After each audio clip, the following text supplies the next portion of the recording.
Bonjour, bonjour. En fait, aujourd'hui, nous allons parler d'un sujet vraiment intéressant. Nous sommes au mois de mars, les pluies ont commencé. Donc, actuellement, je suis en campagne, je suis encore en forêt. Vous voyez, c'est mon champ ici. Et actuellement, je suis en train de mettre quelques rejetons au sol. Bon, je vais vous expliquer tout ça.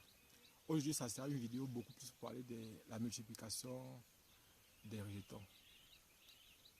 Macro-propagation des rejetons de bananes plantains. Donc nous allons utiliser plusieurs techniques. Aujourd'hui par exemple, je vais vous montrer ce que j'aurai à faire, je vais vous expliquer ce que je vais faire aujourd'hui. Aujourd'hui je suis venu, voici un plastique ici. Ici dans ce plastique, il y a un produit que je vais utiliser ici. C'est un herbicide nématicide. Ce produit que je vais utiliser aujourd'hui, voici, sans publicité. Bien sûr. Donc ce produit, il est en même temps un herbicide et en même temps aussi un nématicide. Il est en même temps pas herbicide, un insecticide et aussi un nématicide. C'est-à-dire il va détruire les nématodes et tous les insectes qu'il y a dans le sol, comme les charançons qui attaquent. Je vais prendre un exemple simple. Voici par exemple un rejeton ici. Regardez ce rejeton. Nous allons le faire pousser. Il va bientôt sécher. Et quand vous regardez par exemple, vous voyez là par exemple, il y a des trous. Et dans ces trous, si vous fouillez, vous allez trouver des chenilles. Et après, ces chenilles se transforment en charançon. Donc vous voyez par exemple, et c'est la raison pour laquelle j'ai apporté ici de l'eau. Voici un seau ici. Il y a de l'eau à l'intérieur.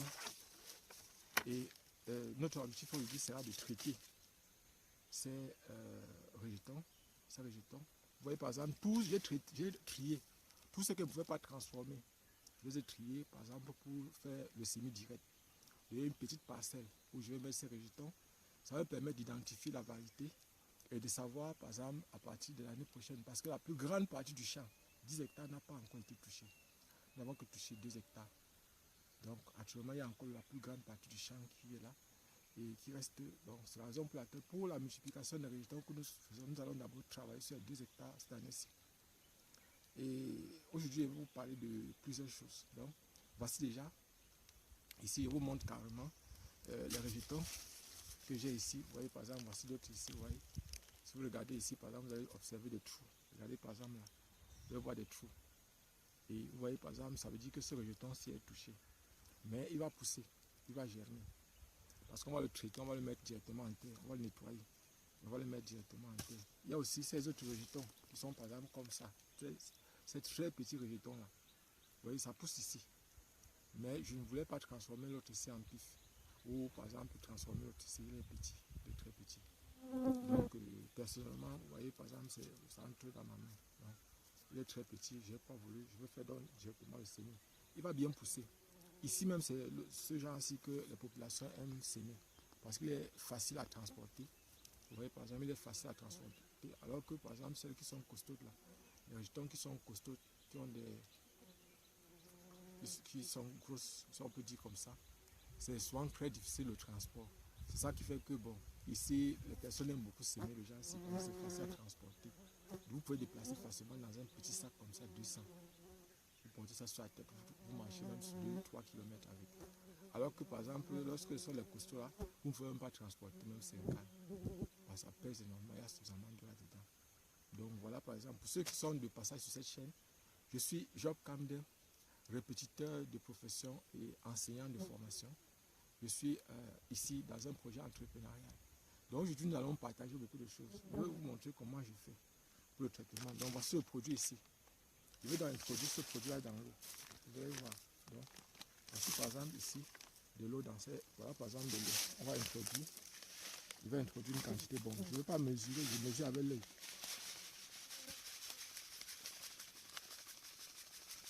Bon, je ne vous conseille pas de faire comme moi. Je ne vous conseille pas de faire comme moi. Parce que moi, je mesure avec l'œil. Il faut la quantité que je dois mettre. Donc voilà par exemple. Et on va laisser pendant un temps. Et après, on va chercher un bâton. Bon, il faut éloigner parce que c'est un produit dangereux. Je vais éloigner les plastiques, éloigner tout. Parce que tout ce qui est touché après. Parce qu'il faut éviter autant que possible l'empoisonnement. Je voudrais attirer l'attention des personnes qui travaillent dans les plantations. faites très attention parce que ces produits chimiques-ci tuent souvent beaucoup de personnes. C'est-à-dire, vous voyez parfois une mère qui peut au champ, après elle rentre, qui a les douleurs, après elle décède, ou elle meurt avec ses enfants. Parfois, c'est à cause de ces produits chimiques. Parce qu'il y a des produits qu'il ne faut pas trop inhaler. Il y a ceux qui, par exemple, vous touchez avec la main, après ça, vous partez manger sans bien laver les mains. Et vous voyez, par exemple, c'est pas bon. Donc, vous devez faire très attention lorsque vous manipulez les produits chimiques. Donc, nous allons tourner. On va tourner. Vous voyez, par exemple, ça devient violet. On va tourner. On va tourner. On va tourner. On va tourner. Pour faire dissoudre, en fait, on fait dissoudre le maximum possible. C'est vrai que quand on va atteindre la saturation, ça va plus se dissoudre. Pour ceux qui connaissent un peu, pour comprendre ce que c'est que la saturation, si vous prenez du sel de cuisine, vous mettez dans l'eau et vous tournez, à partir d'un certain moment, le sel ne se dissout plus. On dit que vous avez atteint la saturation, c'est-à-dire les gouttelettes d'eau. Parce qu'en fait, pour la dissolution, il faut que les molécules d'eau entourent le sel. Et c'est ça qui va les séparer. Parce qu'en fait, ce produit est un sel, c'est pour ça que ça se dissout dans l'eau. Donc quand on dit sel, c'est pas le sel de cuisine, c'est pas le sel qu'on appelle, c'est pas le sel de cuisine. Il y a NaCl, c'est pas ça le chlorure de sodium, ce n'est pas de ça qu'il s'agit. Parce qu'il y a plusieurs types de sels, vous devez savoir qu'il y a les sels minéraux et les sels organiques. LCl, c'est simplement l'association d'un cation et d'un anion qui sont reliés par une liaison ionique. Bon, pour ceux qui font un peu de chimie, vous allez comprendre un peu ça. Vous voyez par exemple, ça devient là bien violet, je continue à tourner. Donc après, je pense qu'il doit avoir peut-être, je pense qu'il doit être peut-être 50 résultats ici. Et de l'autre côté, j'ai au moins 150, ça va faire 200. Je dois vite faire parce qu'aujourd'hui, je vais rentrer tôt. Je dois vite faire et mettre ça au sol. Donc voilà par exemple, et après donc maintenant, je vais essayer de faire une autre opération. Vous voyez par exemple ces rejetons. Je peux l'introduire dans l'eau comme ça. Bon, si l'introduit dans l'eau comme ça, avec l'électricité, ça va porter beaucoup, donc il faut le nettoyer. Donc on va essayer de le nettoyer pour que vous puissiez observer un peu. Donc pour le nettoyer, je vais le nettoyer comme ça. J'enlève simplement ceci, j'enlève ça, j'enlève ça, j'enlève ça, j'enlève ça, j'enlève ça. Vous voyez un peu. Voilà comment je le nettoie. Vous voyez par exemple, je le nettoie. Un peu comme le tarot qu'on veut préparer. Donc un peu ça.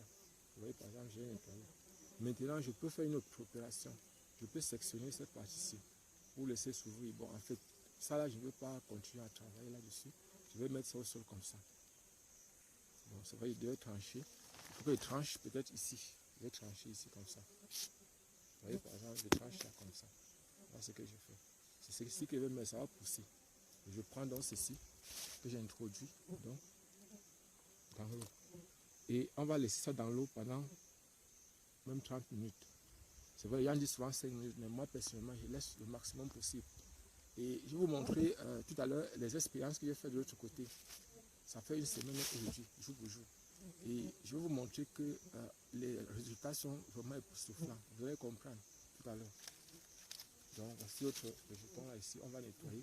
Voilà ça. On va le nettoyer comme on a dit tout à l'heure. On nettoie, on nettoie. On le nettoie. On le nettoie. Et on sectionne. Bon, il y a les parties qui sont touchées là, je peux ouvrir ici. Je vais ouvrir. Vous voyez par exemple, comme c'est fendu comme ça. Si je mets ça dans le sol, ça peut pourrir. Je vais ouvrir. Vous voyez par exemple, c'est ça. Observez un peu. Vous voyez vous-même. Il y a de la pourriture. Donc ça devait simplement ouvrir dans le sol. J'essaie de l'arranger. Vous voyez par exemple, j'essaie d'enlever la partie qui est gâtée là-dessus. Quand vous faites comme ça, n'ayez pas peur que ça ne va pas pousser. Ça va pousser. Donc, vous voyez par exemple, j'essaie de nettoyer le maximum possible. J'enlève les parties charançonnées. J'essaie d'enlever. Bon, ce qui est sûr, je nettoie le maximum possible à mon niveau. Donc voilà par exemple, même jusqu'à là, il y a les trous de charançon sur ça. Et ça va germer quand même, ça va quand même pousser. On profite, on va récupérer ça. Vous voyez ça, je ne peux pas utiliser ça pour transformer, pour multiplier. Donc c'est comme ça. Vous voyez comment, je vous ai montré tout à l'heure comment on essaie de faire. Je vais arrêter la vidéo et puis je vais vous montrer, on va revenir tout à l'heure. Ouais, j'ai voulu partager encore avec vous, avant d'arrêter cette vidéo, cette petite pépinière que vous connaissez déjà. Je vais la couper pour que vous puissiez bien voir.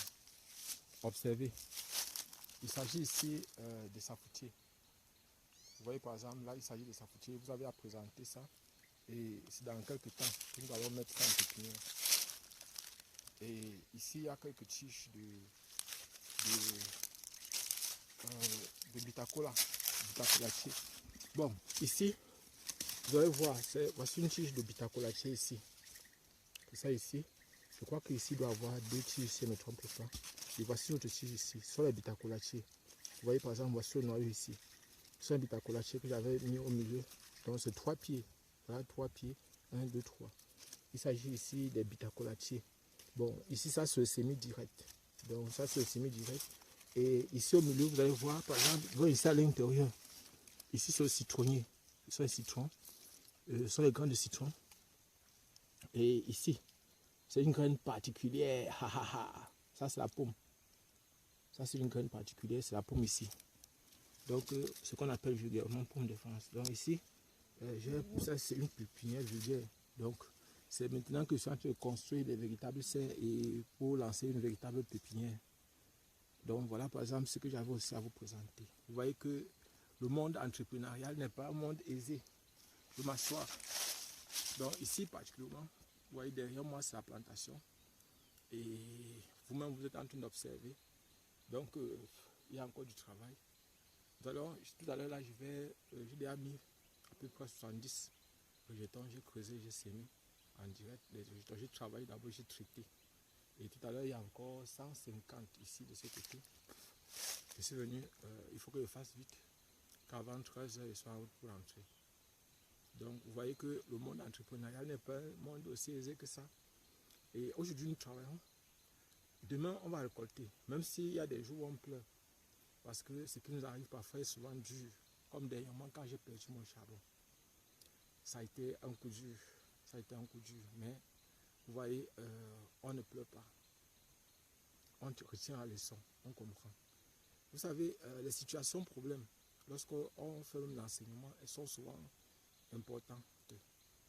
Donc, les situations problèmes sont souvent importantes.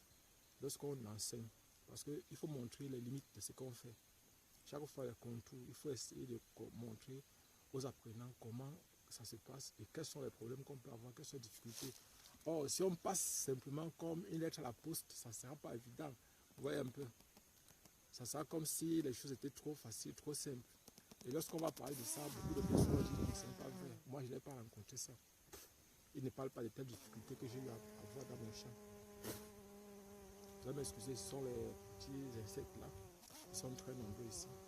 Donc, surtout quand la sueur sort sur vous, donc ils sont très nombreux à venir sur votre fil. Voilà. Voilà. Et bon, avant de finir cette vidéo, j'ai voulu bien vous montrer la pépinière. Je crois que c'est un autre jour que je vais vous montrer. Les résultats ont commencé à tomber.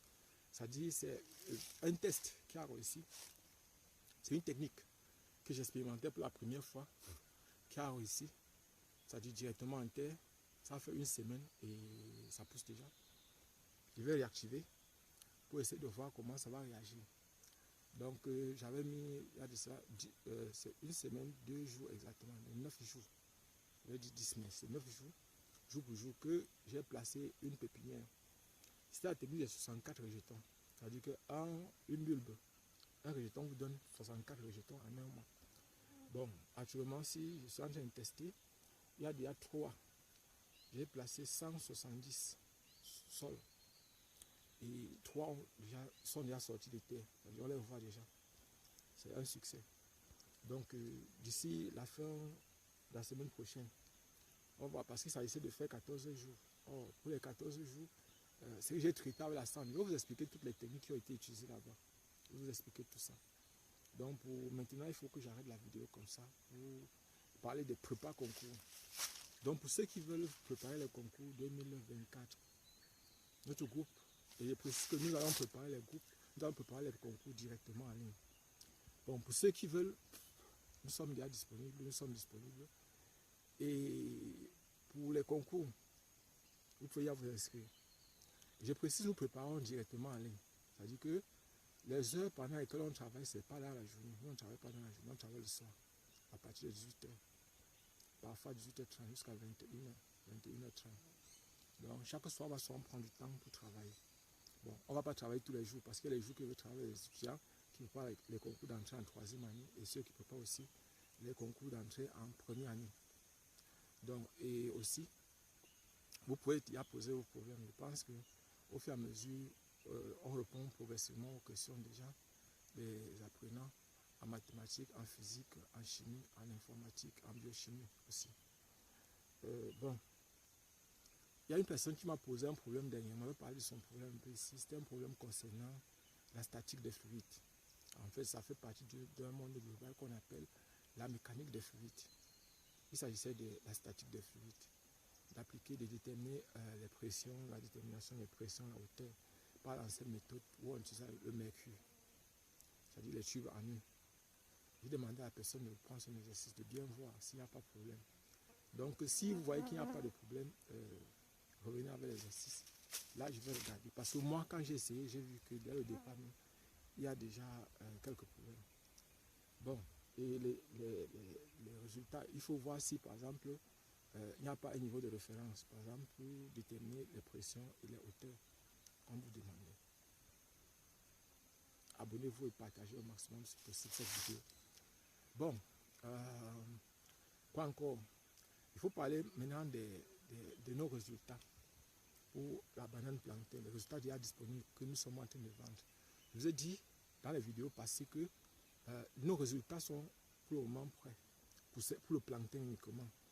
Donc, banane plantain, pour un niveau, uniquement pour, si vous avez déjà vos rejetons, ça c'est si vous avez déjà vos rejetons, et que nous devons, par exemple, uniquement vous montrer la technique pour les semer. Ce n'est pas que nous venons semer, nous ne semons pas, c'est vous qui semez. C'est vous qui payez, par exemple, pour semer. Nous, on vient avec la technique et vous payez la technique que nous venons avec. Donc, si vous voulez qu'on soit sur place, la technique, c'est 1 million de francs. Je précise bien, la technique, c'est 1 million de francs. Et pour chaque hectare que vous voulez qu'on applique la technique, c'est 100 000 francs. Je dis bien, c'est 500 000 francs plutôt, 500 000 francs. La technique, c'est 1 million de francs. Et pour chaque hectare sur lequel vous voulez qu'on applique la technique, c'est 500 000 francs. Maintenant, nous avons dit de maintenant jusqu'à la fin du mois d'avril, pour ceux qui vont venir, pour la technique, ça va coûter 100 000 francs. Et pour l'application sur chaque hectare, c'est 50 000 francs. Je précise bien, de maintenant jusqu'à la fin du mois d'avril. Pour ceux qui voudraient, je précise, c'est pas, on ne vient pas travailler dans votre champ. Nous venons simplement, si vous venez, et pour ceux qui veulent qu'on aille dans leur champ, ça sera 200 000 francs pour la technique et 50 000 francs pour chaque hectare. Et je précise que nous allons venir montrer à vos techniciens comment il faut procéder. C'est pas que nous venons pas par exemple, là pour mettre à la place de vos techniciens ou bien de vos gens. Non, c'est pas ça. Et nos résultats sont déjà presque disponibles pour beaucoup de choses. Il y a des gens qui nous demandent les rejetons de plantain. Pour le moment, ce n'est pas encore disponible. La technique, nous sommes en train d'expérimenter. Vous voyez, par exemple, en une semaine, en une semaine, 2 jours, on a déjà certains résultats. C'est déjà probable. Mais il faut qu'on attende 2 semaines parce que c'était prévu en théorie. C'est après 21 jours normalement, c'est-à-dire 3 semaines qu'on devait avoir ces résultats-là. Mais en une semaine, on l'a déjà. Parce qu'on a utilisé un sol bien particulier. Bon, je vais vous expliquer ça dans une autre vidéo. Abonnez-vous et partagez au maximum possible. Et on se voit prochainement.